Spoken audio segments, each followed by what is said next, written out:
ಶಾಲಾ ಕೊಠಡಿಗಳಿಲ್ಲದೆ ಬಯಲಲ್ಲಿ ಕುಳಿತು ಪಾಠ ಕೇಳುತ್ತಿರುವ ವಿದ್ಯಾರ್ಥಿಗಳು.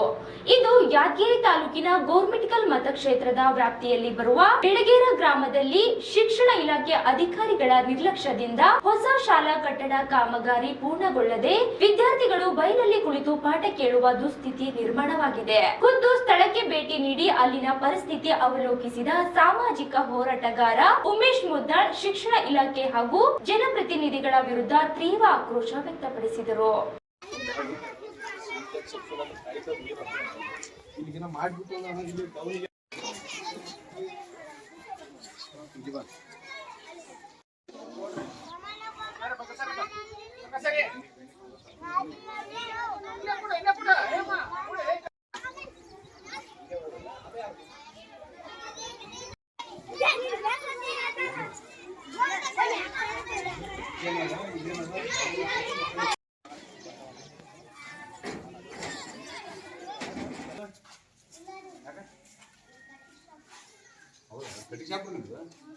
ಕಟಿಂಗ್ ಮಾತಾಡ್ಬೇಕು.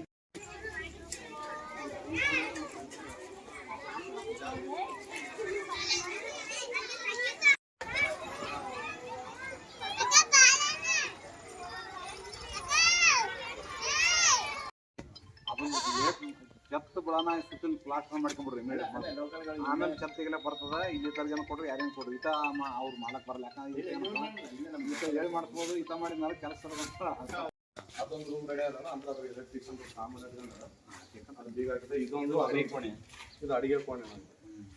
ಈಗ ಮೊದಲು ಇದೆಲ್ಲ ಓಪನ್ ಇತ್ತಿಲ್ಲ. ಇದ್ರ ನಾನು ಬಂಡಿ ಸತಿ ಹಾಕೋಣ ಅಂಜಿಗಳು ಒಳಗೆ ಬರ್ತೀವಿ. ಎಲ್ಲ ರೆಡಿ ಮಾಡಿಸಿ ಬಂದವ್ರು ಕಾಲಿಡೋದು ಒಂದೇ ಕೆಲಸ.